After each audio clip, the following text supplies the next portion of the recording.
नमस्कार मित्रों, हमें कहानियाँ जरूर सुनने चाहिए क्योंकि कहानियों से हमें कुछ न कुछ सीख जरूर मिलती है। तो चलिए शुरू करते हैं आज की कहानी। कहानी का नाम है किसान की घड़ी। एक बार एक किसान की घड़ी कहीं खो गई। वैसे तो घड़ी कीमती नहीं थी, पर किसान उससे भावनात्मक रूप से जुड़ा हुआ था और किसी भी तरह उसे वापस पाना चाहता था। उसने खुद भी घड़ी खोजने का बहुत प्रयास किया। कभी कमरे में खोजता तो कभी बाड़े तो कभी अनाज के ढेर में, पर तमाम कोशिश के बाद भी घड़ी नहीं मिली। उसने निश्चय किया कि वो इस काम में अपने बच्चों की मदद लेगा और उसने आवाज लगाई, सुनो बच्चों, तुम में से जो भी मेरी खोई घड़ी को खोज कर ला के देगा उसे 100 रुपए का इनाम मिलेगा। फिर क्या था, सारे बच्चे जोरों शोरों से उस घड़ी को खोजने में लग गए। वे हर जगह की खाक छानने लगे, ऊपर नीचे बाहर आंगन में। कई घंटे बीत जाने के बाद भी वह घड़ी नहीं मिली।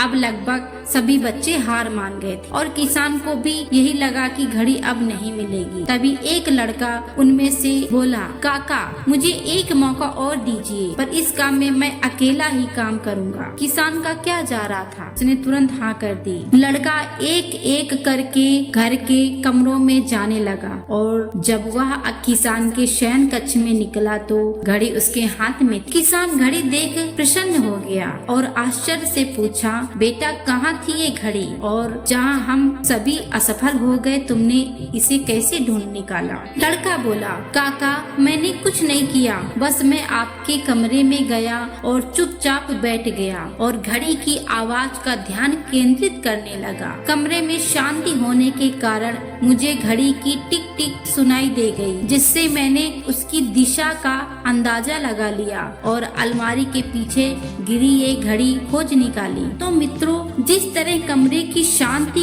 घड़ी ढूंढने में मददगार साबित हुई, उसी प्रकार मन की शांति हमें जीवन की जरूरी चीजें समझने में मददगार होती है। हर दिन हमें अपने लिए थोड़ा वक्त निकालना चाहिए जिसमें हम बिल्कुल अकेले हों, जिसमें हम शांति में बैठकर खुद से बात कर सकें और अपने भीतर की आवाज को सुन सकें। तभी हम जीवन को अच्छे ढंग से जी पाएंगे। अधिक कहानियाँ सुनने के लिए इस चैनल को सब्सक्राइब करें।